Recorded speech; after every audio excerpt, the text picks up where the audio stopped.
तोरी पाई तो पाई धारावाहिक आपण मैंने देखिए निशा कहे तू तो ए घर छाड़ी चली जाइलु ताले पुणी एठिकी कौन पाई फेरिकी आसिलु।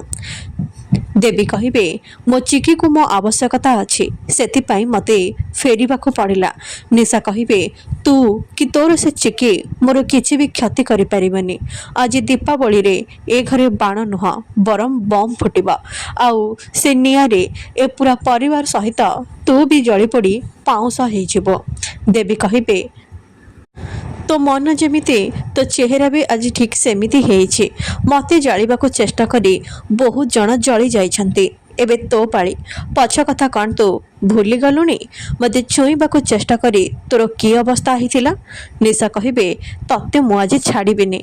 यापर से देवी ऊपर को हाथ उठाया खोजा बेले चिकी आसी तांको अटकेबे आउ कहे जेबे जेबे तो परी पापी अत्याचार बढ़ी सेतेबेले साधारण नारी को महाकाली हवाको पड़ी।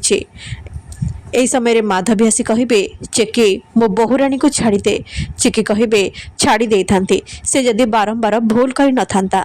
यापर राम तांको अटकेबे। चिकी कहे गोटे कथा मन रख निशा मु तते छाड़ीबिनी। तोर सब पापर अंत निश्चय हेब। एपटे दीपावली उत्सव पाई घरे चिके मिठा तैयारी करिबे आउ से मिठारे निशा आनी अरख क्षीर मिसई देबे आउ से मिठा खाइया परे पूरा परिवार लोकंकर देह असुस्थ हेजिबा। चिके कहिबे मु एबे कोन करिबे एबे मु एमानकु केमिति ठीक करिबे। एहा परे से एम्बुलेंस को कॉल करिबे किंतु कोनोसी फायदा हबनी। देवी आसी कहिबे समस्त मथारे पानी पटी दे। यापर चिकी पानी पटी देबे आउ देवी कहवा अनुसार चिकी समस्त बेलपत्र और तुलसी पत्र मिसई काढ़ा तैयारी करिवे। निशा कहे तू कौन भावुचु तोर ए मूर्खामी बुद्धि रे चिकी ए परिवार लोकंकु बंचई दबा।